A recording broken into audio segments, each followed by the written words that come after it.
Hello students, तो हम अपना आज का लेक्चर स्टार्ट करते हैं। लास्ट लेक्चर में मैंने आपको बताया था कि बैलेंस फोर्स और अनबैलेंस फोर्स क्या होता है। ठीक है, इसके रिगार्डिंग मैंने आपको बताया, बोला भी था कि यहाँ पर 9.1, ठीक है, 115 page number for English medium और 127 page number for Hindi medium, यहाँ पर संतुलित और असंतुलित बल या फिर बैलेंस एंड अनबैलेंस फोर्स दिया हुआ है चैप्टर की स्टार्टिंग में। तो आप इसको एक बार पढ़ लें। नीचे दिया हुआ है एक एग्जांपल जिसमें दो बच्चे क्या कर रहे हैं, बॉक्स को खसका रहे हैं, और उसमें भी उन्होंने यही रूल बताया हुआ है कि बैलेंस फोर्स क्या होता है एंड अनबैलेंस फोर्स क्या होता है। ठीक है, अब आते हैं हम फर्स्ट लॉ ऑफ मोशन पर। फर्स्ट लॉ ऑफ मोशन क्या है? तो यहाँ पर लिखा हुआ है, वस्तुओं की किसी आनत तल पर गति को देखकर गैलीलियो ने यह निष्कर्ष निकाला कि जब तक कोई बाह्य बल कार्य नहीं करता वस्तुएं एक निश्चित गति से चलती हैं। उन्होंने देखा कि कांच की गोली आनत तल पर लुढ़कती है और उसका वेग बढ़ता जाता है। अगले अध्याय में आप पढ़ेंगे कि गोली असंतुलित गुरुत्वीय बल के कारण नीचे गिरती है। ये सब सेकंड चीजें हैं। हम पढ़ते हैं यहाँ पर, जो आज हम पढ़ने वाले हैं, फर्स्ट लॉ ऑफ मोशन। ठीक है, क्या पढ़ेंगे हम? First law of motion. ठीक है, मोशन का पहला नियम पढ़ेंगे। पहला नियम, इसी को हम हिंदी में बोलते हैं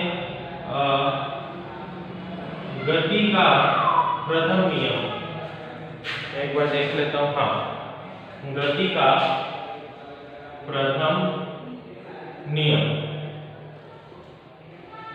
तो गति का प्रथम नियम देखते हैं, फर्स्ट लॉ ऑफ मोशन क्या है। देखो, सिंपल सी अगर एक लाइन में हम इसको डिफाइन करना चाहें तो हम ये बोल सकते हैं कि कोई भी ऑब्जेक्ट, कोई भी वस्तु अपनी अवस्था तब तक नहीं बदलेगा जब तक उस पर कोई बाह्य बल ना लगे। ठीक है, कोई भी ऑब्जेक्ट अपनी स्टेट को तब तक चेंज नहीं करेगा जब तक उस पर कोई एक्सटर्नल फोर्स अप्लाई ना हो। ठीक है, देखते हैं क्या होता है। तो मैं मान लेता हूं कि यहाँ पर एक ये सरफेस है और इस पर ये बॉक्स रखा हुआ है। ठीक है, कल मैंने जैसा बोला था, ये गिफ्ट बॉक्स यहाँ पर क्या हुआ है, रखा हुआ है कुछ इस तरीके से। ठीक है, ये गिफ्ट बॉक्स यहाँ पर रखा हुआ है। अब अगर इसकी बात करते हैं हम गिफ्ट बॉक्स की, तो ये अभी किस अवस्था में? तो अभी हम देखेंगे विरामावस्था में, मतलब किसमें है? ये रेस्ट स्टेट में, रेस्ट स्टेट में। तो अब अगर हम इसको मोशन में, गति में लाना चाहते हैं तो हमें क्या करना पड़ेगा यहाँ पर? तो मैं सिंपली ये बोलूंगा कि अगर मुझे इसकी अवस्था विराम अवस्था से बदलकर गतिज अवस्था में इसको लाना है तो मुझे यहाँ पर, यहाँ से इस पर क्या लगाना पड़ेगा? बल लगाना पड़ेगा। बाहर से इस पर बल लगाना पड़ेगा, जिसे हम बाह्य बल बोलते हैं। बाह्य बल, ठीक है, एक्सटर्नल फोर्स हम इसी को बोलते हैं। बाह्य बल का मतलब क्या होता है? External force. एक्सटर्नल फोर्स, हम एक्सटर्नल फोर्स किसको बोल रहे हैं? अगर डब्बे को मुझे विराम अवस्था से चेंज करके गतिज अवस्था में लाना है तो मुझे उसके ऊपर कोई एक बाह्य फोर्स लगाना, बाह्य बल लगाना पड़ेगा, एक्सटर्नल फोर्स लगाना पड़ेगा। विदाउट एनी एक्सटर्नल फोर्स वो चेंज नहीं कर सकता अपनी स्टेट। ठीक है, किसी भी ऑब्जेक्ट को अगर आपको स्टेट चेंज करना है, मतलब वो रेस्ट में है उसको मोशन में लाना है, या फिर वो मोशन में है और उसको रेस्ट पोजीशन पर लाना है, तो आपको क्या करना पड़ेगा? एक्सटर्नल फोर्स लगाना पड़ेगा। इसके कुछ और एग्जांपल मैं आपको यहाँ पर बता देता हूँ। देखो, यहाँ पर मैं एक्सटर्नल फोर्स की बात कर रहा हूँ, ये विराम अवस्था में है और इससे ये किस में चला जाएगा? गतिज अवस्था में चला जाएगा। अभी ये रेस्ट पोजीशन में, इसके बाद ये मोशन में चले जाएगा। लेकिन उन चीजों का क्या जो पहले से मोशन में है? तो देखो, क्रिकेटर ने कोई बॉल को हिट किया है। ठीक है, ये बॉल को हिट किया और बॉल कहाँ आ रही है? यहाँ पर नहीं आ रही है। ठीक है, मैं कुछ इस तरीके से इसको बना देता हूँ। बॉल कहाँ आ रही है? यहाँ पर। अब अगर बॉल को उसने हिट किया है और वो धीरे धीरे बढ़ती जा रही है, तो यहाँ पर जब हम उसको कैच करेंगे, ठीक है, जब मैं उसको कैच करने जाऊंगा बॉल को, तो उसमें मुझे क्या लगाना पड़ेगा? बाह्य बल लगाना पड़ेगा, एक्सटर्नल फोर्स लगाना पड़ेगा, नहीं तो वो नहीं रुकेगी। कोई भी ऑब्जेक्ट, जैसे कि मैं मानता हूँ कि ये मार्कर है, ठीक है, ये मार्कर मोशन में है और अगर मुझे इसे रोकना है तो मुझे क्या करना पड़ेगा? यहाँ से बाह्य बल लगाना पड़ेगा। बल जब तक नहीं लगेगा तब तक ये विराम अवस्था में नहीं आएगा। तो इसी तरीके चलते हैं, न्यूटन का जो पहला नियम था, गति का जो पहला नियम है वो क्या है कि आपको अगर किसी भी वस्तु की अवस्था को चेंज करना है, अवस्था को परिवर्तित करना है, तो आपको बाह्य बल लगाना पड़ेगा। ठीक है, अगर किसी भी ऑब्जेक्ट की आप स्टेट चेंज करना चाहते हो तो उसमें आपको एक एक्सटर्नल फोर्स लगाना पड़ेगा। अब यहाँ पर एक्सटर्नल फोर्स किस तरीके से लगाया जाता है? ठीक है, तो एक्सटर्नल फोर्स किसी भी टाइप का हो सकता है। अगर हम बात कर रहे हैं एक्सटर्नल फोर्स की, तो यहाँ पर किसी भी टाइप का हो सकता है। मैं गिफ्ट बॉक्स की बात कर रहा था, तो गिफ्ट बॉक्स को यहाँ पर रेस्ट पोजीशन में था, उसको मुझे चेंज करके गतिज अवस्था में मतलब मोशन में लेकर आना है, तो मुझे एक्सटर्नल फोर्स कैसा लगाना पड़ेगा? धक्का लगाने के जैसा। ठीक है, मैं इसको अगर धक्का लगाऊंगा तो जाके ये गतिज अवस्था में आएगा।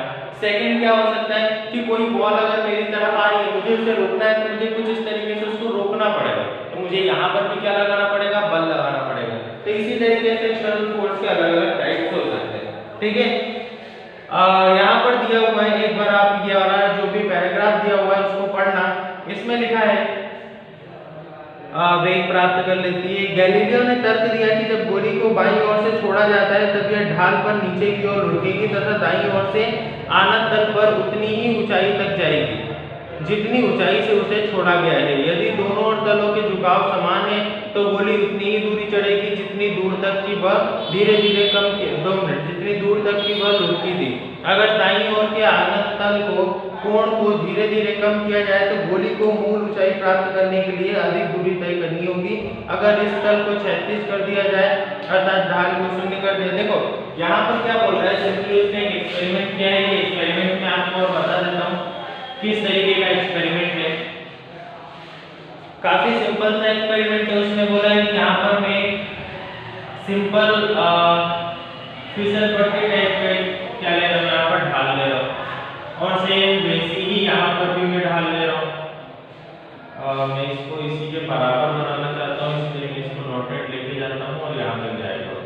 ठीक है, तो ये हो गई इसकी ढाल और इस लाइन को मैं हटा देता हूँ जब इसका काम होगा। ठीक है, उसने क्या बोला कि यहाँ पर अगर आप कोई बॉल को छोड़ते हो, ठीक है, कौन सी एक कोई सी भी छोटी बॉल है उसको अगर आप यहाँ पर छोड़ रहे हो, ठीक है, तो वो लुढ़कती हुई कहाँ जाएगी? यहाँ पर दोनों के तले को अगर मैं जोड़ देता हूँ, दोनों के तले को मैंने कुछ इस तरीके से अगर जोड़ दिया है, कुछ इस तरीके से मैंने क्या कर दिया, दोनों के तल को जोड़ दिया, तो ये बॉल लुढ़कती हुई यहाँ जाएगी। ठीक है, कुछ यहाँ पर आएगी, कुछ इस तरीके से मोशन करती हुई और यहाँ से कहाँ चली जाएगी? यहाँ पर चली जाएगी। ठीक है, और जिस ऊंचाई से वो आई थी उसी ऊंचाई को यहाँ पर छू लेगी। आया समझ में? क्या मतलब है इसका कि जब भी यहाँ से बॉल को हम लुढ़काएंगे तो वो यहाँ तक जाएगी और उसके बाद उतनी ही ऊंचाई को छू लेगी जहाँ से वो आई थी। ये सिंपल गैलीलियो ने एक्सपेरिमेंट किया था। और देखो गति का अगर हम पहला नियम देखें, गति का अगर पहला नियम देखेंगे तो सिंपली वो यही है कि आप तब तक मतलब सिंपली कोई भी ऑब्जेक्ट है, कोई भी वस्तु है, वो अपनी अवस्था तब तक नहीं बदलेगी जब तक उस पर कोई बाह्य बल नहीं लगाया जाता। ठीक है, ये वाला एक नॉर्मली सा लॉ था। अब इसके बाद इनर्शिया, जड़त्व तथा द्रव्यमान क्या होता है? तो देखो इसी को जड़त्व का नियम भी बोला गया है। इनर्शिया इसको हम जड़त्व का नियम भी बोलते हैं। जड़त्व का नियम क्यों बोलते हैं ये मैं आपको अगले लेक्चर में बताऊंगा। ठीक है, पहला सिंपली यहाँ पर एक और एग्जांपल दिया हुआ है, वो भी आप देख लेना। यहाँ पर दिया हुआ है कैरम बोर्ड का एक एग्जांपल। ठीक है, कि बीच में अगर गोटियां वहां पर फैली हुई हैं, आप उस पर जब तक स्ट्राइकर से मारते नहीं हो तब तक वो गोटियां कहीं नहीं जाती। ठीक है, और जब तक उस पर बाह्य बल नहीं लगता तब तक वो मोशन में रहती है, फिर उसके बाद विराम अवस्था में आ जाती है। तो इसी तरीके से इसके कई सारे एग्जाम्पल हो सकते हैं। हम एग्जाम्पल ले सकते हैं जब बैट्समैन अपनी बॉल को मारता है, या फिर जब गाड़ी में ब्रेक लगाया जाता है। अब गाड़ी किस में है? मोशन में। जब हम बल लगाते हैं, ठीक है, जब हम एक्सटर्नल फोर्स लगाते हैं तब जाकर वो रुकती है। ठीक है, जब मैं ब्रेक लगाता हूं तब जाकर वो रुकती है। तो इसमें क्या होता है कि हमने यहाँ पर देखा कि कोई भी ऑब्जेक्ट, ठीक है, कोई भी जो वस्तु है वो एकदम से अपने आप अपनी अवस्था चेंज नहीं कर सकती। ठीक है, अपनी अवस्था को वो अपने आप ही बदल नहीं सकती, उसमें क्या लगेगा, बाह्य बल लगेगा। एक्सटर्नल फोर्स के मैंने आपको टाइप बताए, बाह्य बल के प्रकार बताए कि किस किस तरीके से लग सकता है। ये हमेशा वस्तु पर निर्भर करता है कि बाह्य बल किस प्रकार का लगेगा। जैसे कि अगर हमें बस को रोकना है तो वहां पर बाह्य बल हम उसको अपोज भी कर सकते हैं, विरोध उसका करके भी रोक सकते हैं, उसको हम ब्रेक से रोक सकते हैं, तो इस टाइप का बाह्य बल हो सकता है। वहीं अगर मैं सिंपली किसी बॉक्स के जैसे मैंने गिफ्ट बॉक्स लिया था, गिफ्ट बॉक्स की अगर मैं अवस्था को चेंज करना चाहता हूँ, परिवर्तित करना चाहता हूँ, तो मैं उस पर धक्का लगाऊंगा, कुछ इस तरीके से भी हम वो चेंज कर सकते हैं। ठीक है, तो यहाँ पर बाह्य बल के अलग अलग प्रकार हो सकते हैं। अगले लेक्चर में मैं आपको बताऊंगा कि जड़त्व तथा द्रव्यमान क्या होता है और इनका क्या रिलेशन है प्रथम गति के प्रथम नियम के साथ, इनर्शिया और मास का क्या रिलेशन है फर्स्ट लॉ ऑफ मोशन के साथ। Thank you.